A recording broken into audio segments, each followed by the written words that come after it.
Olá pessoal, começando mais um M, o seu programa de empreendedorismo, marketing e entretenimento aqui no YouTube. Olá minha bancada, bem-vindo Davi Baia, bem-vindo Márcio Escudeiro, tudo bom com vocês, tudo tranquilo? Tudo ótimo. Beleza. Tudo certo aqui, maratona de programas, né? Esse é o programa, já podemos dizer o número ou não? Vamos sim, com certeza. Esse é o nosso programa número 100, com a ilustre presença do nosso amigo de longa data, professor, economista, que também é formado em Direito, mas a área dele é economista, com MBA em Finanças, mestrado em ADM, enfim, um grande mestre que todo mundo gosta, querido e por onde passou, idolatrado pelos alunos, o meu amigo professor, nosso amigo professor mestre Ivan Terino. Seja bem-vindo, Ivan. Obrigado, Sandro. Prazer estar aqui com vocês. Davi, Márcio, muito bom. É a segunda vez e a primeira me trouxe boas lembranças e eu acredito que hoje vai ser maravilhoso. É, reincidente. Detalhe, gente, programa número 100 é esse aqui. Então, temos que muito a comemorar. Os próximos programas vão ter aí várias manifestações da galera que já participou. A gente está programando aí programas diferentes aí ainda essa semana para comemorar esse marco de hoje.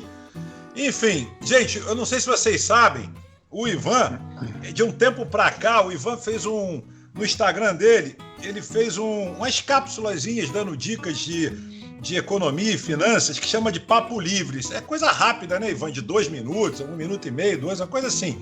Bem rapidinho. Rapidinho.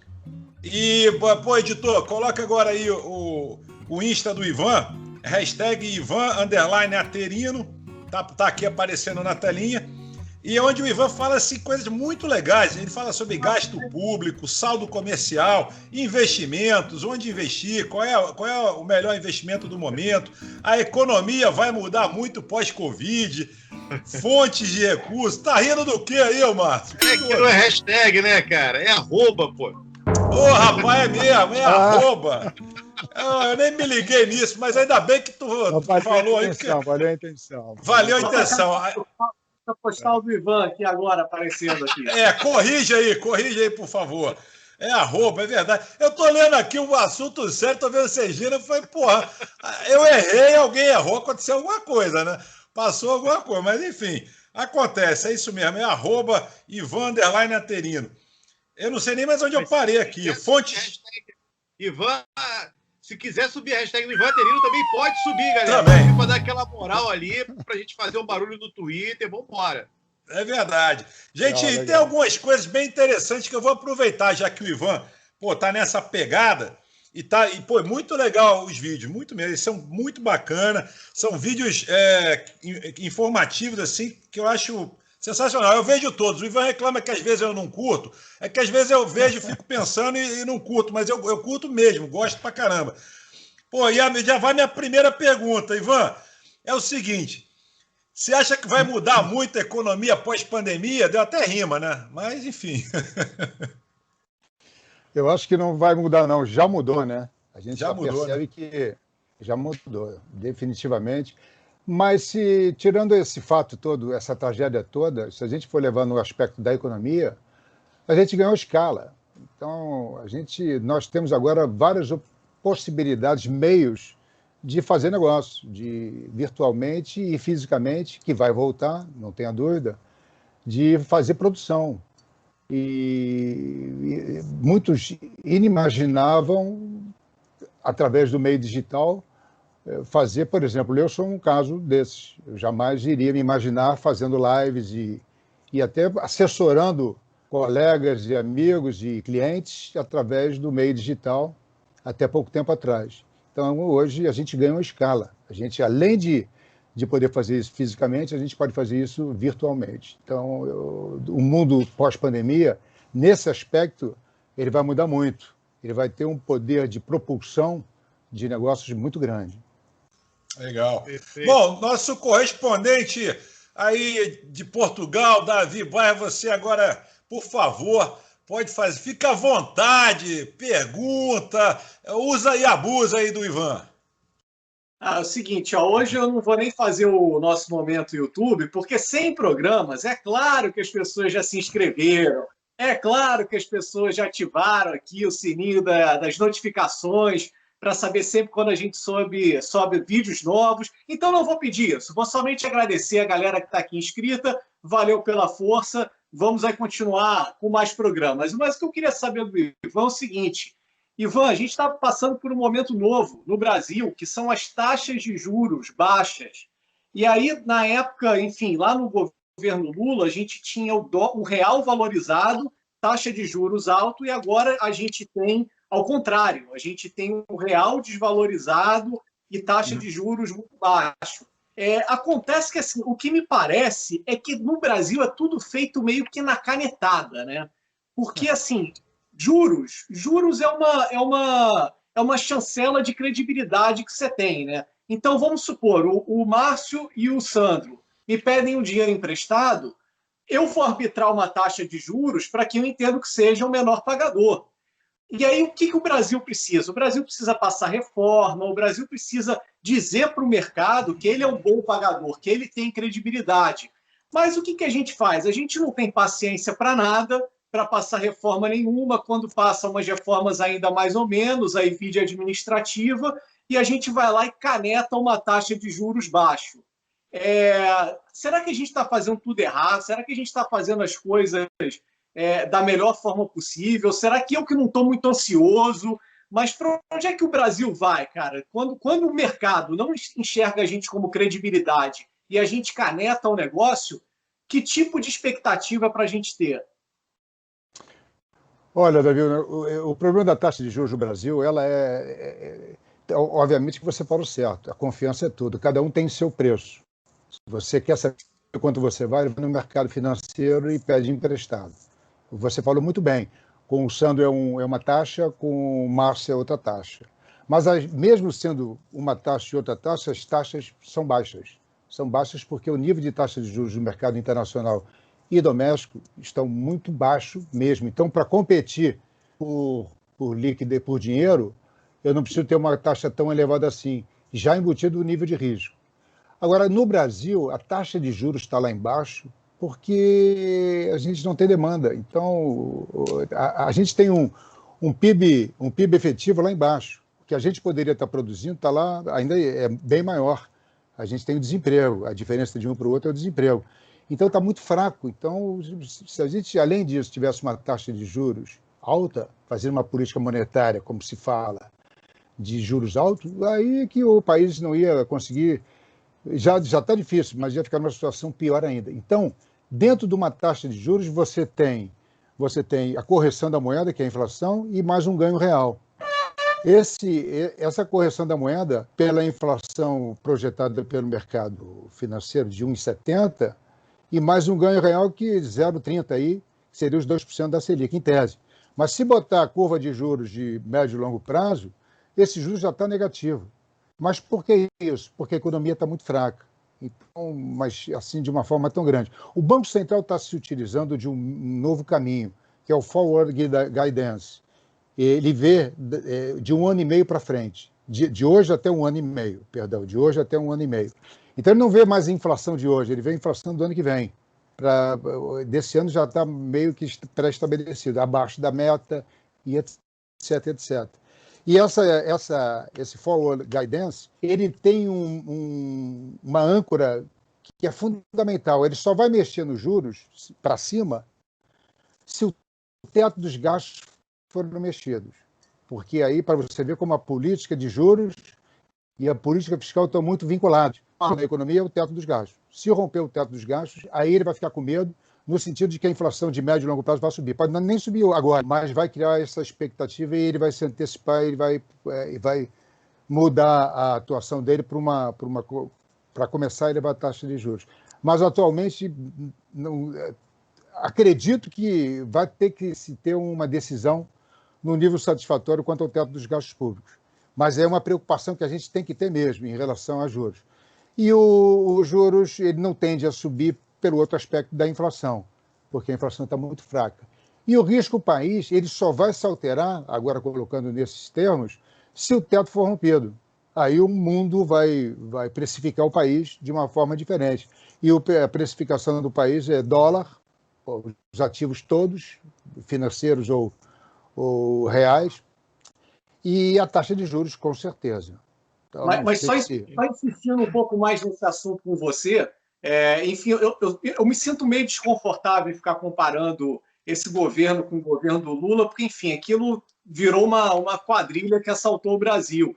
Mas a questão é a seguinte: você não acha que agora a gente, em vez de estar se concentrando em diminuir taxa de juros, a gente devia estar se concentrando em fazer reformas mais efetivas e, depois da reforma, os juros cair como uma forma de consequência? O que eu estou vendo é que está existindo uma inversão de prioridades. Está se colocando os juros artificialmente para baixo e a reforma a gente está passando o que dá para passar. Vou dar um pitaco aqui, Davi. Na verdade, o programa de reformas ele está sendo bloqueado, né? Não é uma decisão do executivo. Quem está, na verdade, dificultando um pouco esse andamento é justamente o legislativo. E eu entendo que teve pandemia, tem uma série de situações aí, mas a dificuldade é você reunir todo mundo em prol dessas reformas, né? E é uma dificuldade histórica. E aí, quando se fala de comparação de governo, a gente não conseguiu fazer isso nos últimos 30 anos. Então, não é uma questão de governo, né? Acho que é uma questão aí da sociedade entender quem é que vai votar aí nas próximas eleições, porque é difícil qualquer movimento nesse país. É verdade. Olha, doutores, eu não vou entrar no aspecto político, eu sou pragmático no sentido da economia. A taxa de juros não está tendo uma canetada, não. É porque a economia está muito fraca. Então não há por que ter uma taxa elevada. A gente quer inflação. Calma. Inflação que eu digo até o centro da meta. A meta é 3,75 esse ano.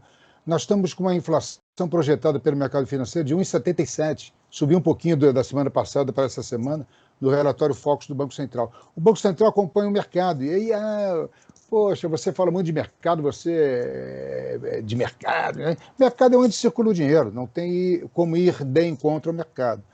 E o mercado dá as informações, é o centro nervoso, o sangue, que é o dinheiro, circula por ali. Então, a demanda está muito fraca, não há o porquê de dar canetada. Pelo contrário, o pessoal, os agentes econômicos esperavam até que fosse cair mais. E, a partir de agora, acho um pouco perigoso, tem que se prestar muita atenção, até porque as quedas ainda não foram totalmente digeridas pelos mercados. Ela demora um gap de 9 meses, 8 meses, política monetária em relação aos mercados. Então, expansionistas jogando juros para baixo, dando liquidez. As pessoas ainda, ao invés de gastar, elas estão até poupando mais, para você ver. Tem gente que está ganhando a renda básica, o auxílio emergencial, e ao invés de gastar, está poupando. Como é que pode poupar com 60 reais? Porque, não sei se é bom.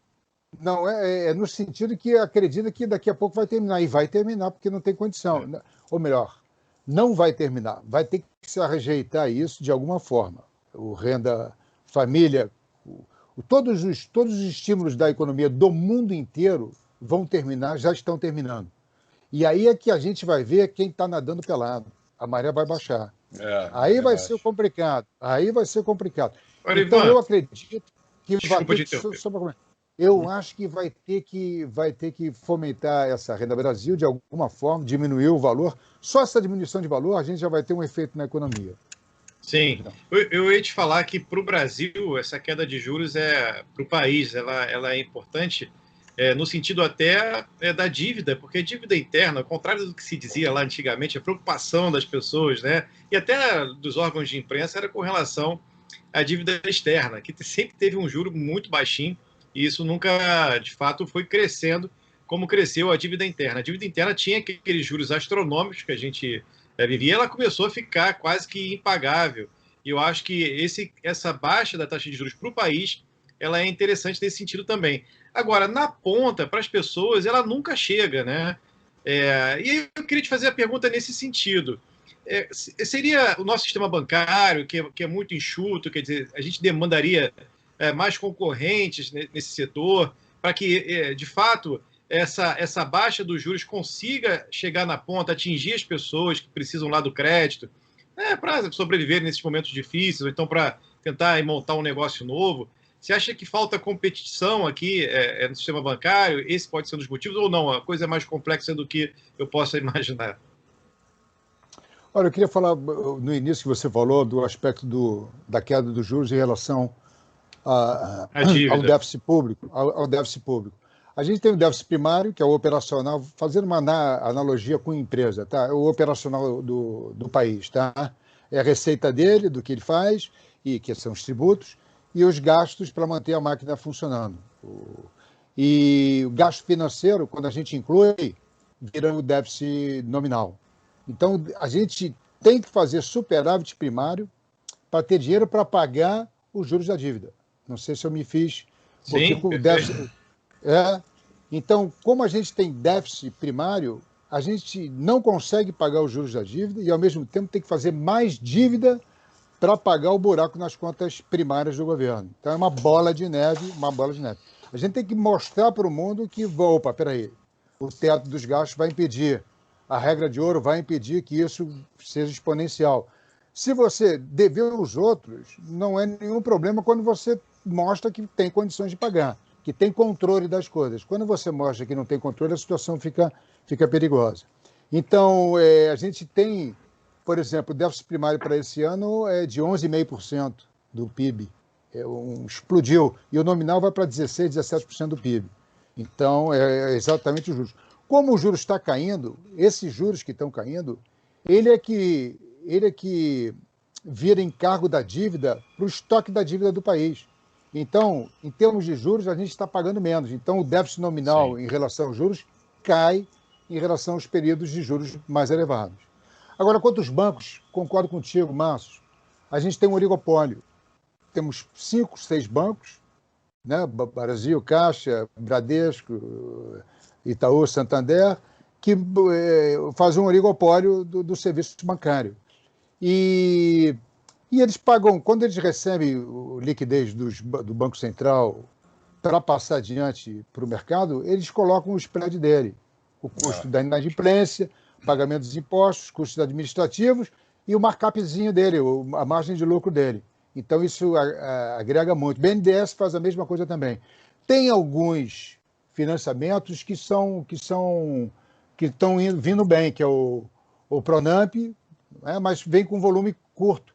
Eu já coloquei aqui para vocês daquela primeira vez, falta garantia.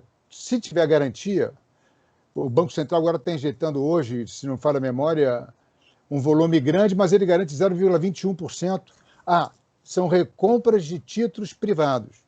Até hoje, o Banco Central comprava títulos públicos, mas não títulos privados, porque títulos privados têm mais risco.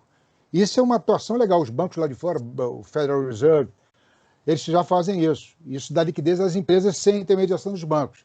Então, está tendo algum meio para tentar flexibilizar isso. Mas o fato de termos um oligopólio dos bancos, de fato, vai de encontro desse benefício que seria um mercado mais perfeito. As fintechs vêm nessa direção. As fintechs são uma fonte que pressiona. Mas os bancos estão comprando as fintechs, também tem isso, né? Também tem isso. Tem o Pix do Banco Central, já ouviram falar? Vai entrar agora, que é o pagamento instantâneo do Banco Central.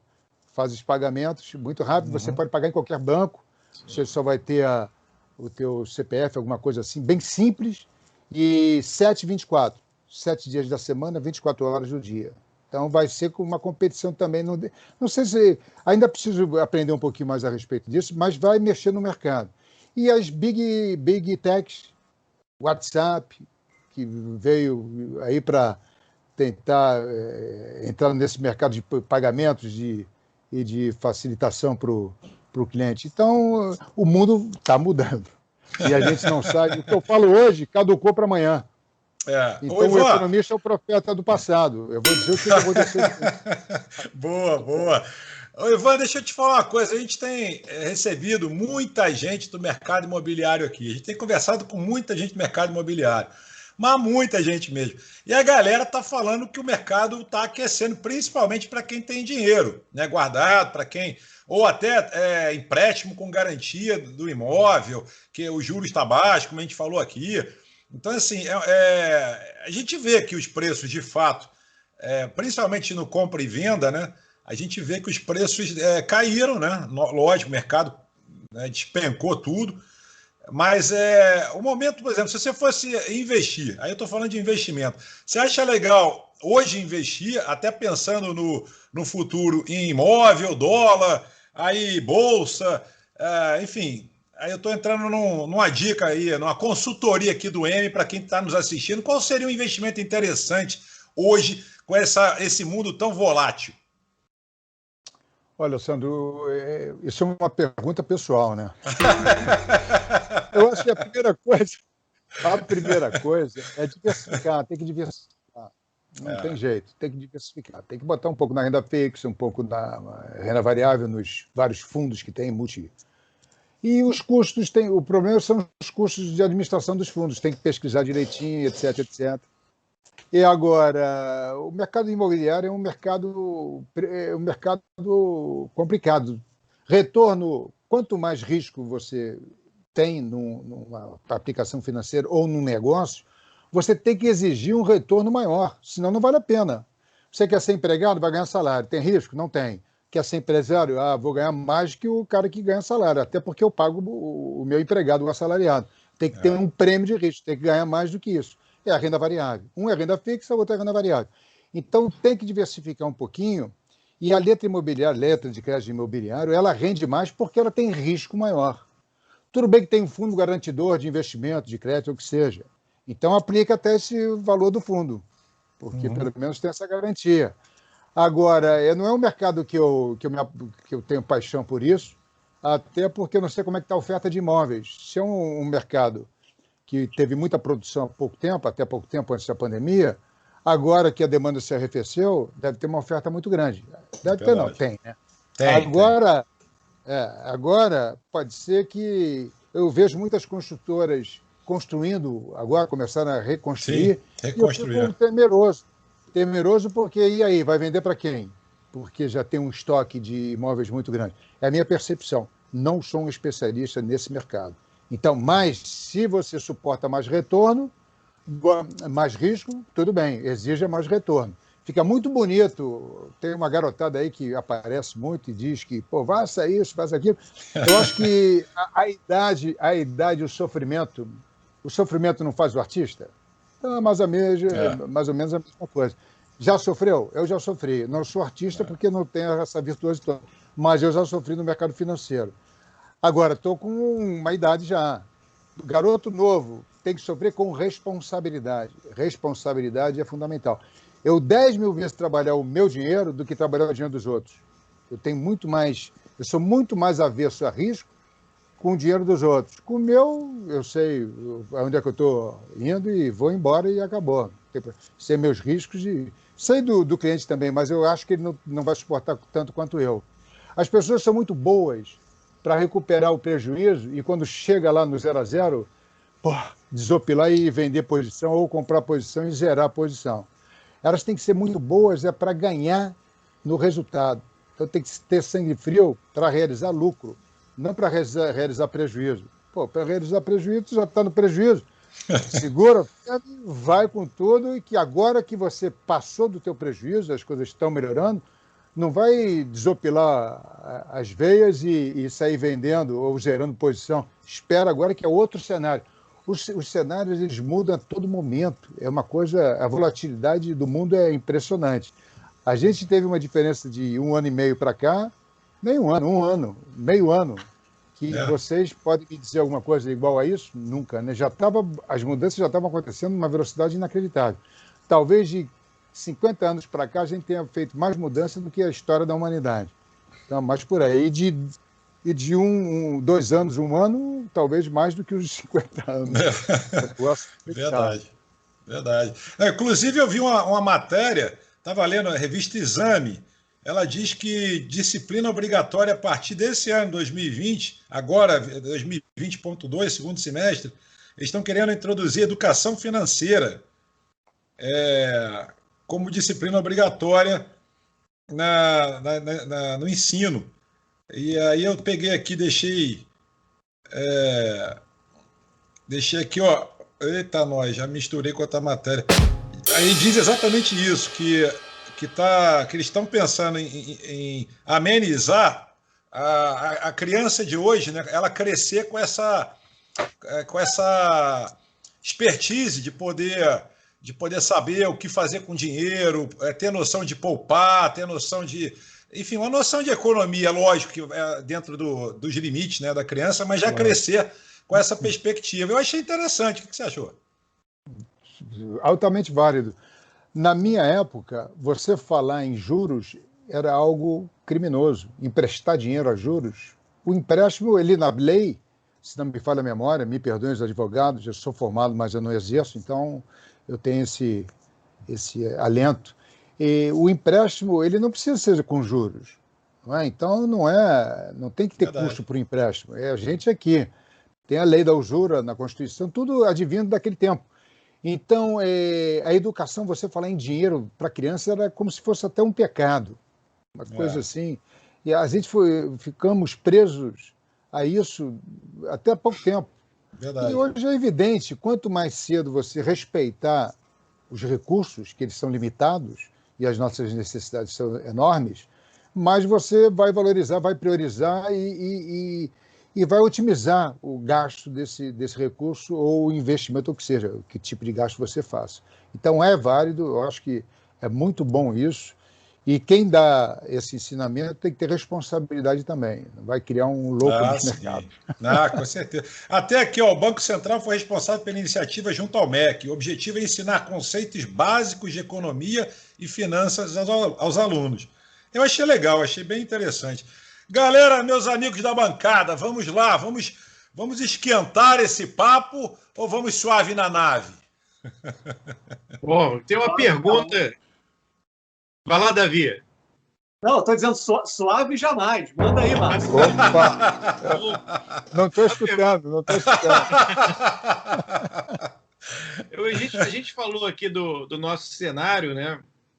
E eu queria te fazer uma pergunta com relação ao cenário externo. A gente começou a pandemia de um jeito e acho que a gente está terminando completamente diferente. E o sentido da pergunta que eu quero Márcio, fazer... a gente ainda não está terminando, Márcio. Ainda tem previsão. Rapaz. Sandro. Tô falando. Quanto tempo que a gente vai viver esse troço, cara? Eu não aguento mais, bicho.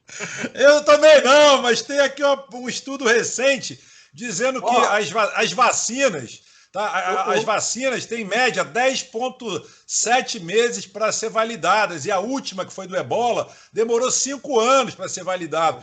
Então, cara, se a gente for pegar a última vacina, foi 5 anos, a toque de caixa. A gente não fez nem ano ainda. Eu acho que vai demorar um pouco ainda. Desculpa aí a polêmica. Agora a gente polemizou mesmo. Pronto. Vai. Só fazer um off aqui, ó. Vocês sabem que eu sou casado com uma russa. Aqui na geladeira de casa tenho 3 litrão de vacina russa. Quem quiser depois me conta. A Sputnik.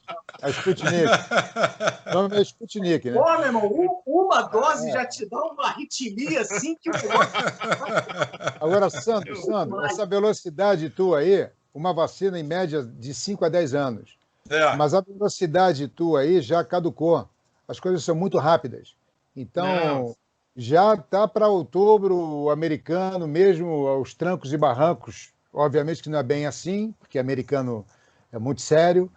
O Donald Trump é outra coisa. Mas outubro, novembro, possivelmente. Olha, 34 vacinas contra o Covid em testes. Aí a pergunta que a revista Exame faz é: estamos próximos do fim da pandemia? E aí ela coloca esses dados que eu passei para vocês. Então, assim, eu acho que tudo bem, a gente está numa velocidade diferente hoje, mas eu acho difícil, com menos de um ano, ter esse processo todo de teste, de validação. Mas, Sandro, eu vou falar uma coisa polêmica aqui, mas se a gente depender da vacina para viver, a gente está morto. Se a gente depender da vacina para viver, a gente está morto. Quantas doenças não tem vacina, cara? E a humanidade segue. entendeu? Então, assim, essa aqui é polêmica, mas é a minha opinião. Acho que a gente tem que criar protocolos de segurança. Se de fato for comprovado que essa doença ela mata mais do que as outras, porque ainda existe muita discussão sobre isso, quer dizer, a gravidade ou não do Covid, quer dizer, estudos novos aí mostrando a curva de mortos pelo mundo, estão aí dando uma ideia de que a coisa não é tão feia assim, no próprio Brasil. Então, quer dizer, tem muitas coisas acontecendo. Não, mas são estudos, eu não estou falando por mim. Eu vou me impor aqui, eu sou um entrevistado. Vai, Ivan! Ele tem a prerrogativa. Márcio, Itália está voltando, United Kingdom exacerbou agora, já está numa situação preocupante, França voltando também, então não é bem assim. Eu gostei do que você falou, protocolo. Protocolo é fundamental. Se tiver protocolo, eu respeito, é isso aí mesmo. Só que aqui no nosso país, corta isso, tá? Corta, hein, Sandro, corta. No nosso país está difícil, porque as pessoas, de fato, elas precisam ter mais educação e informação a respeito disso. Então, a gente vê as pessoas não usando máscara, tudo isso abala a economia. A economia nossa vai capengar, nesse sentido, no retorno. Por quê? Porque a gente pode ter o risco de voltar, ou então de ficar nessa curva flat de alto nível, 900 mortes por dia. Foi exatamente o que eu disse. A gente tem que entender que bicho é esse, porque é um bicho novo. Né? Então não dá para saber. Mas daí achar que a vacina vem até o final do ano, acho que não. Não, mas eu não acho, pelo contrário, eu acho que a gente tem que viver sem vacina. Se não tiver vacina, né? Acabou a humanidade? Pô, não é assim. Com certeza, a gente tem que se virar, né? E gente, olha, o Ivan falou uma coisa. A gente está parecendo aquele programa lá da Fox, todo mundo está falando ao mesmo tempo. Está um espetáculo hoje isso aqui, mas é bom porque é o programa 100, então tem que ser um programa polêmico, tem que ser um programa assim, quente. E diz o seguinte, agora, manchete de agora, para 72% as aulas só podem voltar depois da vacina. Gente, aí coloca embaixo que a maioria, né, da população carioca aqui defende aguardar a solução para o Covid-19 antes do retorno às escolas. E aí vem embaixo assim, cariocas ignoram proibição e lotam as praias. Cara, é difícil, né? Quer dizer... É uma hipocrisia absurda. Uma hipocrisia danada, né? Não é nem complicada, é danada. Sandro, eu acho o seguinte, é o que o Márcio estava falando. Sem protocolo, sem autoridade, tanto do Estado do Rio de Janeiro ou mais lá em cima, não ter uma convergência de estratégia para cuidar disso, um diz que a máscara irrelevante. Até há pouco tempo era isso. É verdade. Outro diz que é fundamental. Não tem um ministro ou então secretário de saúde do Estado. Vamos ficar no nível estadual, que eu acho que é uma convergência. Vou ficar por aí. Então, no nível estadual, melhor. No nível estadual, a gente não tem nada. A gente não tem secretário, não tem nada. Não ouço falar, não vejo qual é a estratégia do Estado. Não temos governador. Agora entrou um que vai tomar ciência das coisas. Era o vice, mas eu não sei se ele vai ter força para fazer as coisas acontecerem. Se é que ele sabe o que tem que ser feito. O prefeito... Bom, esse fator, tudo isso reflete na economia. Economia é o meu ramo. Então, do aspecto da economia, o Rio de Janeiro fica sacrificado, porque a gente está marginalizando cada vez mais o emprego. Os empregos são subempregos, não são empregos de qualidade. E o ensino seria o ideal. A Coreia do Sul, depois da Guerra da Coreia, ela mudou o paradigma, tudo dela, em função de investimento em capital intelectual, capital humano, educação. A China fez a mesma coisa também. Então, esses países eles têm um crescimento que ninguém... Quando você faz uma faculdade, quando você estuda, ninguém tira isso de você. Já mudou a tua cabeça, entendeu? Então, você já tem outra percepção das coisas. Que eu queria falar para essas pessoas que estão aí, porque é legal voltar ao ensino da vacina. Vamos lá, pega um cenário desse aí do Sandro de 5 anos, né? Quem é o meu não. É da pesquisa, né? Meu não. Eu sei. Você falou. Quem é o cara que vai inventar a futura vacina, meu amigo? Vai ter um monte de jumento aí espalhado pelo mundo, ninguém estuda, ninguém sabe nada, ninguém aprendeu nada, porque não teve acesso à escola, porque não teve aquele convívio, porque não... E aí, gente, como é que fica o mundo? A gente não pode parar a humanidade, é isso que eu estou dizendo, por conta de um problema que é grave, seja lá qual for o problema. Pode ser um mais grave do que esse. Parar a humanidade não pode. Nem que a gente tenha que sair vestindo roupa de astronauta na rua, respirando lá um balão de oxigênio dentro dessa roupa para você poder continuar a vida. A gente estava querendo colonizar Marte, gente. Pô, vamos lá. Não é assim. O problema é o seguinte: você está falando do mundo. Eu pensei que você estivesse falando do Brasil. Do Brasil, o Brasil não tem dinheiro para isso. Então não tem recursos para isso. Então a gente tem idade média até a idade moderna. Então, mas eu tenho certeza, Ivan, que se todo mundo ficar dentro das suas cavernas, cara, a gente vai ficar na idade das cavernas. A gente não vai sair disso. Mas falta, eu sei, mas aí falta orientação devida, protocolo, e isso falta recurso e falta vontade também. Então a gente percebe que tudo é usado e manuseado para um intuito único, politiqueiro, e que aí quem sofre... As pessoas, o ser humano, na essência, elas precisam do direito. O direito existe para isso. Porque se deixar no bel prazer, um mata o outro, um come o outro. É a lei do lobo, Hobbes. Né? O Hobbes já dizia, verdade. O homem é o lobo do homem. Então, o homem é o lobo do homem. O justnaturalismo não é complicado. O homem tem direito à liberdade, à posse e a propriedade, a liberdade e a vida. E você acha que se deixar sem o regramento jurídico, essas coisas são garantidas? É difícil. Os Estados Unidos é uma ditadura, em tese. Me perdoem, mas é a ditadura da lei. Tem que cumprir a lei, tem que fazer a lei. A tua liberdade vai onde a lei impõe. Se você descumprir, você vai ser punido e a gente está vendo aí o que está acontecendo. Só que agora eles perderam o controle. Os Estados Unidos já não é mais referência. O aspecto do racismo latente, coisa horrorosa, eu acho. Como trata a polícia, que era um exemplo. Hoje a gente vê que o cidadão, quando é contido lá, ele respeita tanto que ele nem reage. E ele morre por não reagir. Foi o que aconteceu com a situação do negro-americano, que não se moveu e foi... Ivan, ele reagiu. Não, nesse caso ele reagiu, ele foi mobilizado porque ele reagiu. Mas a reação que eu chamo... É claro, mas a reação que eu chamo... Mas a reação que eu chamo é uma reação natural mesmo. Ele reagiu porque estava demais, entendeu? Então, eu acho que era uma situação incomparável. Desculpe, Ivan, mas ele reagiu à prisão, né? Ele não reagiu a um excesso. Ele reagiu à prisão e aí houve o excesso.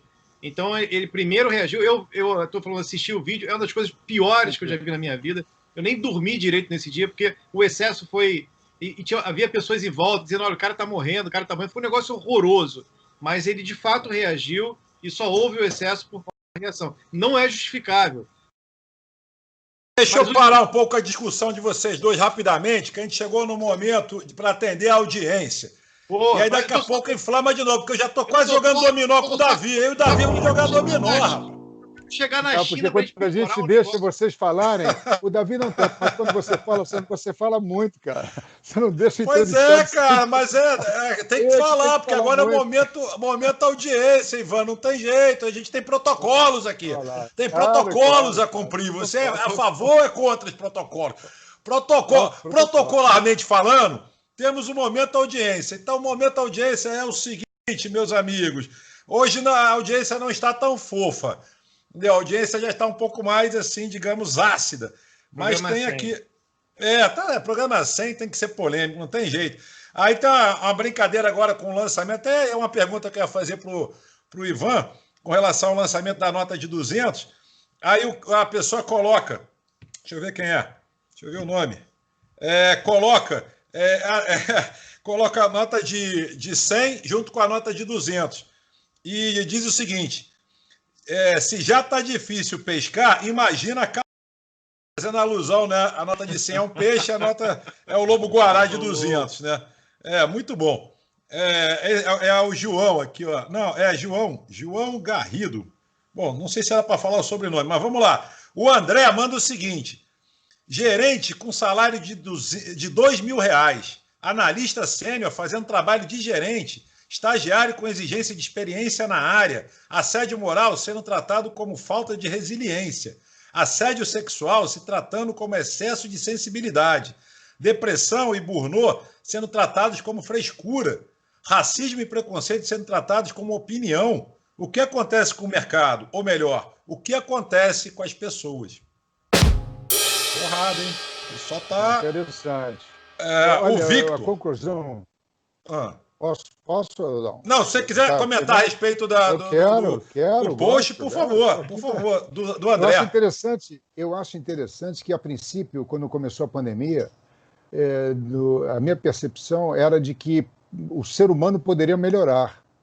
E o que eu percebo é que as coisas degringolaram. Então, a gente vê em todos os cantos do mundo, vale a frase de novo, maré baixando, e a gente está vendo quem tem o comportamento devido ou não. Verdade. Bielorrússia, Rússia, ditadora, Hong Kong com a China, China com o Japão, as ilhas, tudo. Índia agora, na fronteira hoje, parece que teve outro distúrbio. Então, são coisas assim que, ao invés de... Se você tem algo que acontece com todos, deveríamos todos nos unir para combater esse inimigo específico. E a gente não vê isso. Então, é uma perda de energia e é uma desumanidade muito grande. Você vê que cai por terra, né, o que o Descartes falava, né, que todo ser humano é bom por natureza. A gente sabe que não é bem assim que a banda toca. Mas é isso aí. Agora, quanto ao dinheiro, a nota de R$200, o Banco Central... ainda é difícil dar uma motivação para isso. O mundo inteiro injetou dinheiro. Então, em tese, teve vários bancos centrais emitiram bastante. O banco aqui também emitiu. Não tinha dúvida, não tinha como suportar. Emitia mesmo. E o R$200 é uma emissão natural, originária de recursos, de dinheiro, do meio de pagamentos no sistema. Mas eu não via essa necessidade de uma nota nova, até porque R$200... até como para se obter troco, e troco hoje é difícil, a gente tem esse complicado. Tanto é assim que muita gente brinca dizendo que a nota de R$200 fica mais fácil para corrupção, porque carrega menos nota, etc. Mas, em tese, a explicação do Banco Central, que eu vi na época que foi noticiado, é que para dar mais liquidez ao mercado, até porque esses auxílios emergenciais estão injetando muito recurso no mercado. Então, precisaria de mais notas no sistema financeiro. Sim, para fechar aqui, fala, Davi. A minha sugestão é para o Banco Central começar a imprimir notas e moedas do tipo R$1,99, R$2,99, R$3,99. Vai facilitar. Facilita o troco, dinamiza a economia, já faz isso.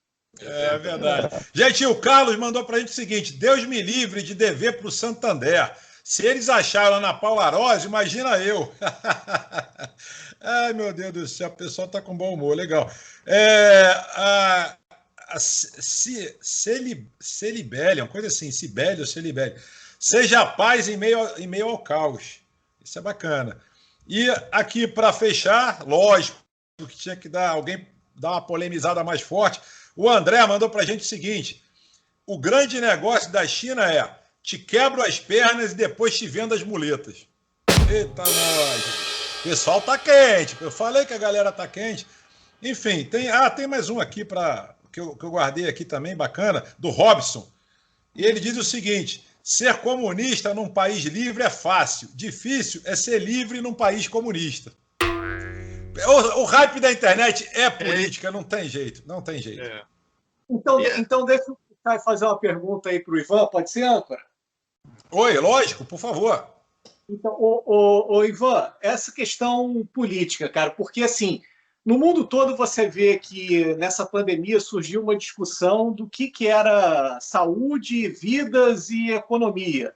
Só que nos Estados Unidos e no Brasil, vamos falar aí mais do Brasil, entrou uma coisa muito forte de política versus economia. É verdade. E aí como uma coisa muito estranha, como se uma coisa fosse diferente da outra. Saúde, né?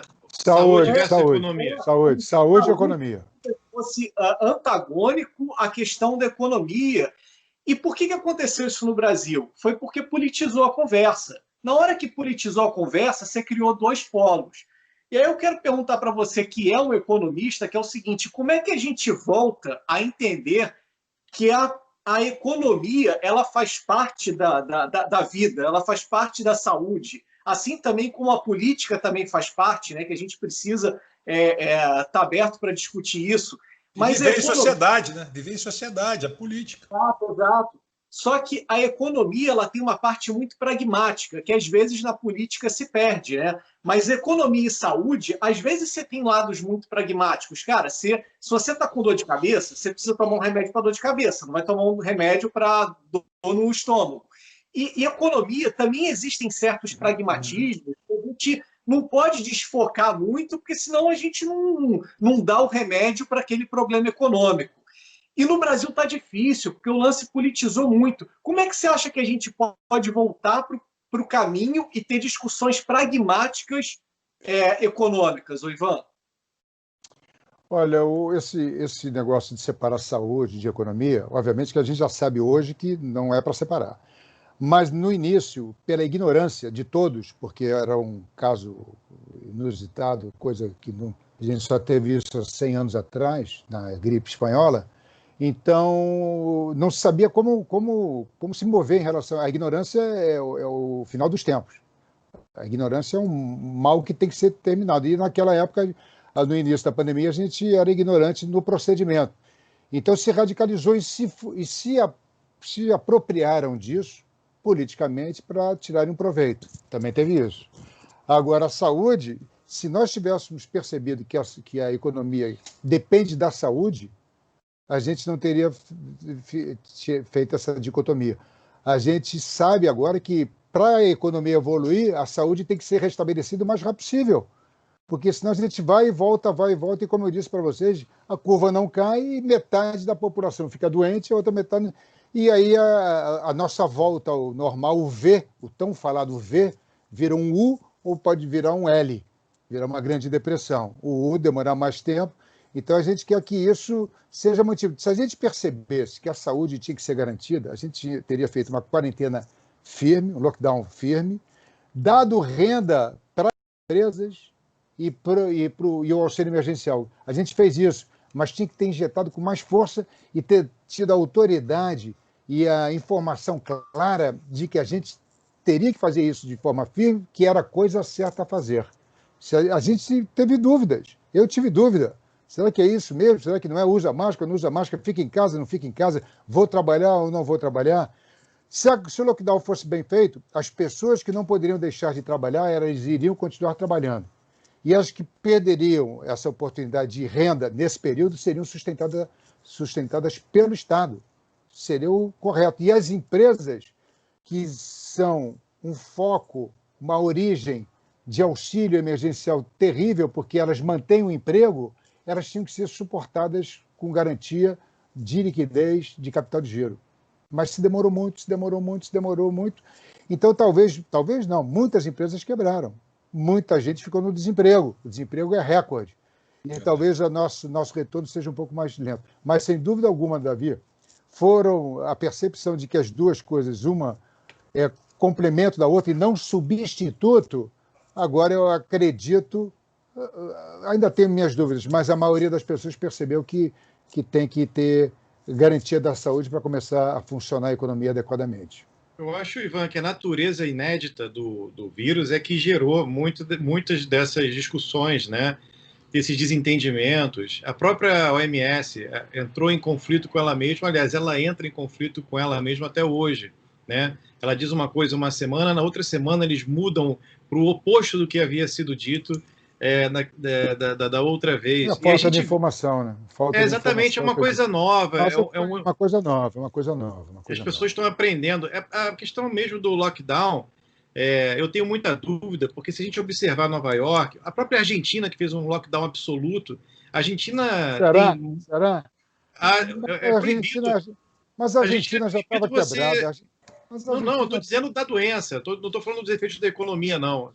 Eu estou dizendo dos efeitos da doença, né? Fizeram um lockdown absoluto e os índices lá são piores do que os do Brasil, mas muita coisa. E a gente vive aqui, como a gente falou há minutos atrás é uma coisa completamente sem controle, né? As praias lotadas, pessoas na rua, e lá ninguém sai de casa mesmo.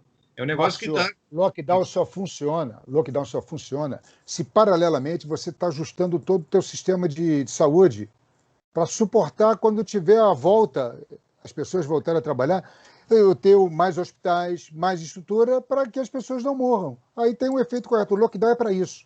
É para dar tempo das coisas acontecerem. Não pode, concomitantemente, você trabalhar e passar a epidemia. Sim, eu estou falando do ponto de vista da proliferação da doença, né? Do fato dela se espalhar. E nem Nova York, nem Argentina, estou pegando uma cidade de um país, conseguiram conter a doença com lockdown. E eu lembro que o prefeito de Nova York chegou a dizer que mais de 65% das contaminações foram contraídas dentro das residências, né? Dentro das casas. E eu imagino que seja circulação de carta, enfim, eu não sei o que pode ter acontecido, mas, de fato, é um dado estatístico, né? Então, é uma coisa nova, eu vejo muita dificuldade. O que não pode ter dificuldade, eu concordo 100% com você, Ivan, é o bom senso.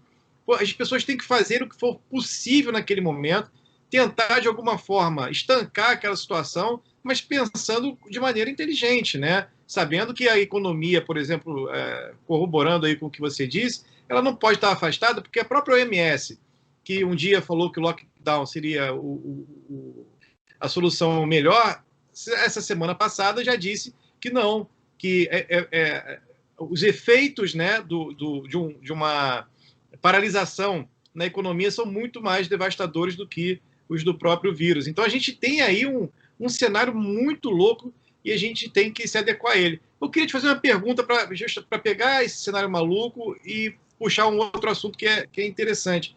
A China, depois dessa pandemia, ela ficou aí num fogo cruzado. Ela mesmo incendiou um pouco essa fogueira, jogou lá gasolina, né, com essas movimentações ali no Mar da China, mas o mundo inteiro viu uma dependência de produtos chineses como jamais havia se tocado antes. Falei assim, caraca, a máscara vem da China, o respirador vem da China, puta, a vacina tem que vir da China. Então, que faz com a China, né? A gente vai ter que descentralizar esse negócio. Você acha que os meios de produção, quer dizer, isso vai sair da China? O mundo está revendo esse processo de gerar só produtos chineses e distribuir pelo mundo. Então, essa é uma mudança que a gente pode esperar pós-pandemia ou não? Isso daqui a pouco passa junto com o vírus. Olha, a memória das pessoas é curta, não tenha dúvida, principalmente a dos brasileiros. E todo mundo gosta de preço relativo. Se for mais barato lá, o mercado aloca melhor os recursos. Mas eu acredito que nas pesquisas na área de saúde não vai se ficar tão exposto assim. Vamos ter que buscar, o mundo vai buscar mais opções, não pode ficar dependente de um país só ou de poucos países. Então, a gente já vê a Inglaterra, Estados Unidos, a França, a Alemanha, Japão, a China, a própria China, enfim, já ajustando isso. E a cadeia produtiva também está diminuindo um pouco isso. Então, muita coisa vinha lá a gente vende para a China e a China nos revende manufaturado para ser mais manufaturado ainda dentro do processo produtivo aqui no Brasil. Também vai ser pensado nisso. De uma certa forma, o que dá para pensar, especular um pouco, que os não vão ser tão... A tendência quando tem uma crise é de os países se recolherem. O comércio internacional reduz um pouco. Então, eu acredito que, não digo se recolher individualmente, mas em termos de regiões, por exemplo, Mercosul com a União Europeia, está tendo atrito porque a gente sabe que é do meio ambiente, coisa e tal, mas há uma convergência para isso. Os Estados Unidos com o México e a antiga ALCA, me falha a memória agora do novo atual, e o Canadá. A nova rota da seda da China, querendo fazer a nova rota e querendo conquistar a América Latina e a África também. Polêmico, muito polêmico. A China ela tem esse hábito de pegar os recursos matéria-prima, suga e depois joga o bagaço. Mais ou menos isso.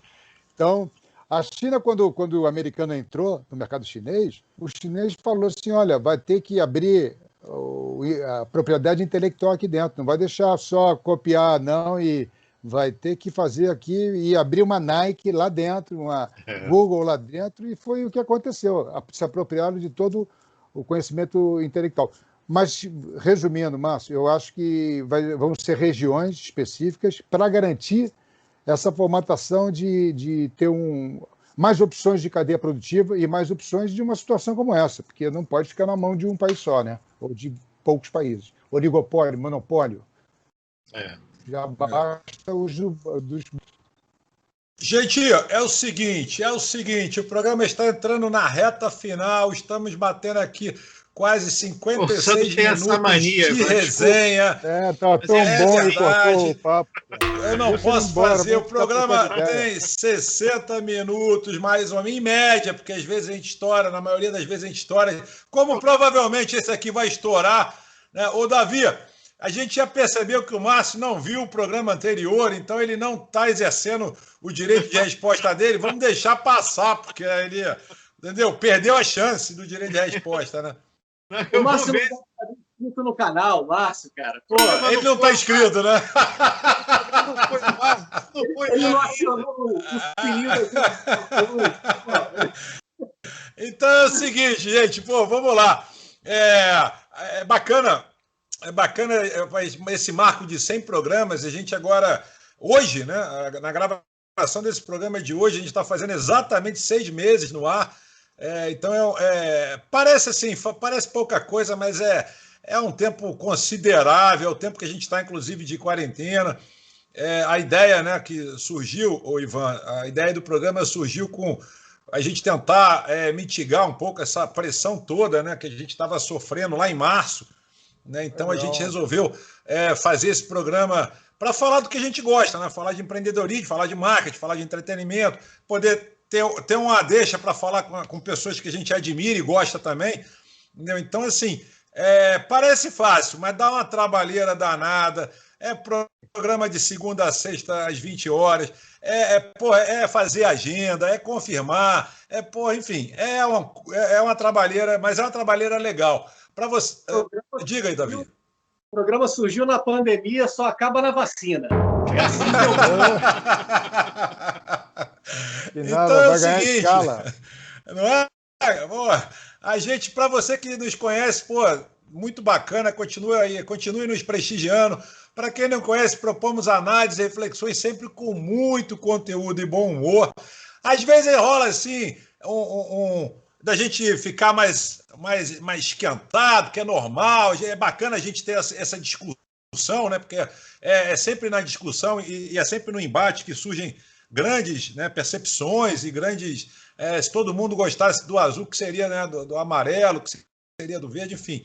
É importante a gente ter essas discordâncias, é importante a gente respeitar também o contraditório, que é o que está faltando. Eu acho que a gente falou muito de política aqui, verdade. E independente da maneira como você pensa, você está num lado ou do outro, você é direita, esquerda, é centro, enfim, é gordo, é baixo, é o que for, não interessa, é verde, amarelo, tem que respeitar a opinião, né, da pessoa que pensa diferente. Eu acho isso fundamental, isso é questão até de educação, saber respeitar, saber ouvir o contraditório, mesmo que você ache até um absurdo, o que for, não interessa, mas tem que saber respeitar. E a gente aqui tenta fazer isso desde o início, inclusive, a gente às vezes sai aqui, né, conversa e tal, discorda, mas sempre com muito respeito.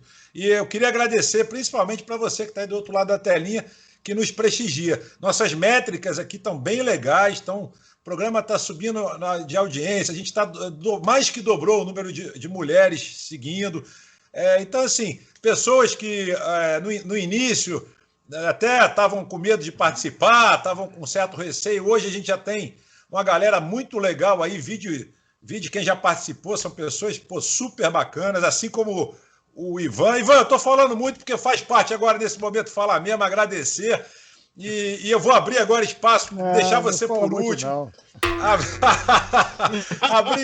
Abrir espaço para minha bancada, por favor. Programa de número 100. vamos às considerações finais, aos agradecimentos, deixando o nosso convidado encerrar o programa número 100. Ivan, pô, tu é irmãozão nosso, cara. Tu tá no programa número 100. Obrigado. Por favor, ô Márcio Escudeiro, por favor. Cara, eu tô amarradão, assim, eu vou falar uma coisa para vocês. Não entendi por que o Davi não fez nenhuma crítica a você que tá aí no programa 100, ainda não se inscreveu no canal. Imagina, cara, 100 oportunidades de você fazer o troço. Era só apertar um botãozinho, até hoje você não fez. Ou não deu like, enfim, continue com a gente aí. Espero que se inscrevendo, né, ativando o sininho para saber os próximos programas. Pô, Ivan, foi um papo maravilhoso, foi assim, excelente mesmo. Você tá aqui no programa 100 também é muito bacana para a gente. O que o Sandro falou é o que eu vivo dizendo, assim, repetindo, e o que as pessoas precisam entender.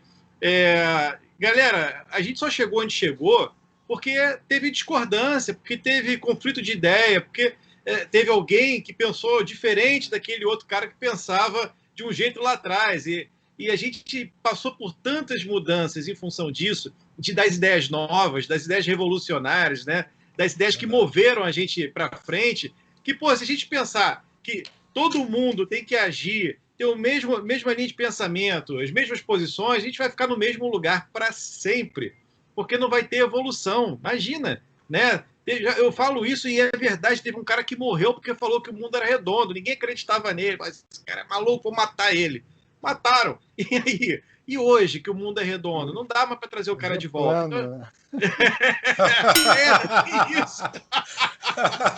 A galera que acha... Mas vamos respeitar. Assim, o cara deixa o cara pensar. Vai que é, né? Vai que é plano. Mentira, gente. Não é. A gente já foi para a Lua, está querendo ir para Marte. Enfim, olha quanta coisa boa aconteceu por causa das ideias, dos pensamentos. Então, a pior coisa no mundo, na minha opinião, é justamente esse conflito de pensamento, mas não no conflito da diferença.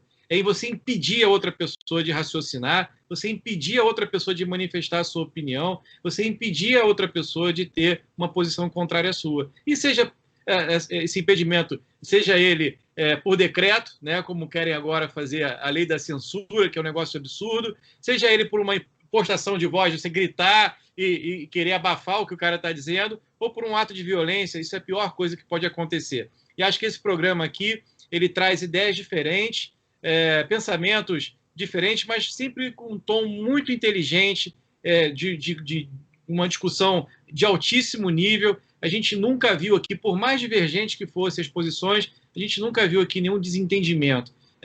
Teve diferença de ideia, mas desentendimento nunca ocorreu. E se a gente conseguisse transformar, sair daqui do programa e fazer isso se espalhar, eu acho que seria aí um pontaço, não do M, mas acho que tem outras possibilidades aí. Tem muita gente que consegue hoje ter esse tipo de conversa sem querer polarizar no sentido ruim da história. E obrigado a galera que está aí vendo a gente, obrigado você, Ivan, que participou, obrigado ao Sandro e ao Davi pela oportunidade da gente estar aqui fazendo esse programa, todos eles, né? Não só o número 100, mas o 1, o 2, o 3, o 4, foi muito bacana e serão muitos pela frente ainda, se tudo correr bem, se Deus quiser. Verdade. Davi, diretamente de Portugal, diga lá, fale aí sobre o programa 100, suas considerações finais de hoje, fala o que você quiser, microfone aberto, já estouramos o tempo. 100 programas sem cortar o cabelo. Pô, é verdade, é o único daqui que 100 programas sem cortar o cabelo. Boa. Eu já troquei aquela camisa, Márcio. Pô, calma aí, vamos... Progressão pedagógica, né, Davi? É pedagógica, devagar, vamos embora. Mas, agradecer realmente aí o âncora, o Márcio, o Ivan por estar aí nesse 100º programa aí, a galera também que sempre participa da bancada, as outras pessoas que vieram contribuir aí com pensamentos e ideias aqui para o programa. Mas eu quero ser mais rápido, assim, para não ficar uma coisa meio nostálgica, assim, meio...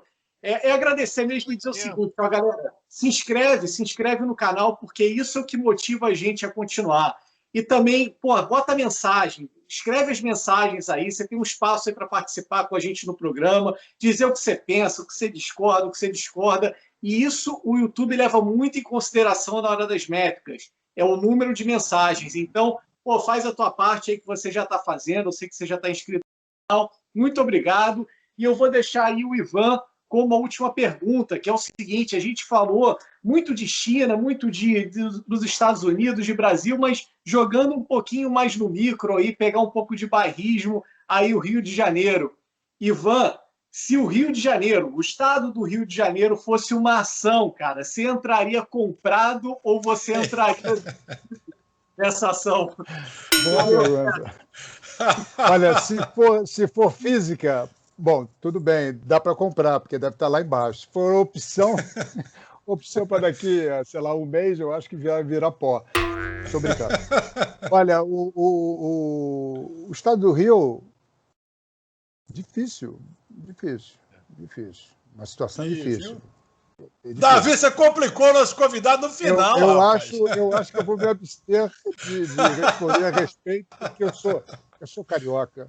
Eu amo a minha cidade, eu vivi todos os períodos, vivi a época da ditadura, do pós-ditadura, de uma democracia mais pujante, época de vários diversificação de partidos políticos que estiveram no poder, mas a situação atual do Rio de Janeiro eu nunca vi. Assim eu nunca vi.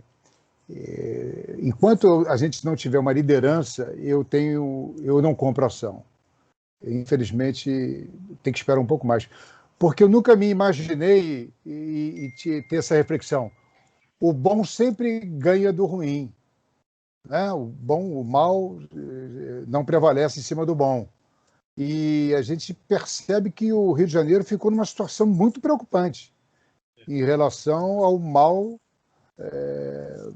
se preponderar em relação ao bom. Então, eu tenho esse meu medo em relação ao Rio de Janeiro. Agora, quanto ao programa, posso Lógico, por quanto favor. ao programa maravilhoso, vocês são muito legais, é um estilo diferente. Eu vim meio sério para falar de economia, mas percebi que é muito mais solto, mas precisou de 2 programas para isso. Eu sou meio... Mas eu comecei a perceber que a gente fala coisa séria brincando, e isso é muito legal, porque fica mais agradável, fica mais digerível, e vocês me contribuem muito no meu aprendizado nesse mundo digital novo, que eu começo a perceber que tem um mundo enorme a se ver e a se curtir, e vocês estão indo no caminho certo, pegando uma direção legal, dando oportunidade a gente que não tem ainda essa reflexão dentro desse ambiente, e vocês estão possibilitando essa entrada nesse novo ambiente. Começou na pandemia, e o Sandro falou bem, com motivo até de desopilar, de se sentir mais relaxado, e eu acho que o teu objetivo está sendo concretizado. Parabéns a todos vocês, André, Davi, Sandro, prazer, e quando quiserem, à disposição de vocês. Legal, gente. Legal, lógico, sempre bem-vindo. Ele já está ficando sócio-atleta. Ô, Sandro, eu queria só mandar um beijo para a Michele, um beijo para a Claudinha, um beijo para a Lê, um beijo para o André. Foram pessoas aí que tiveram com a gente, estão com a gente, algumas delas ainda, né? E fizeram aí parte desses 100 programas. Foram muito importantes, são pessoas muito especiais para a gente. Verdade, muito bem lembrado, meu amigo Márcio. Mais um programaço, então, minha bancada. A gente vai ficando por aqui, lembrando que estamos no YouTube de segunda a sexta, sempre a partir das 20 horas com um programa novo. Gente, mais um programaço, programa 100. Pô, fica até arrepiado, porque não é sempre que a gente comemora um negócio desse, é muito bacana, não sei nem o que falo mais. A gente se vê no próximo. Valeu, pessoal, beijos e abraços. Valeu, tchau, tchau.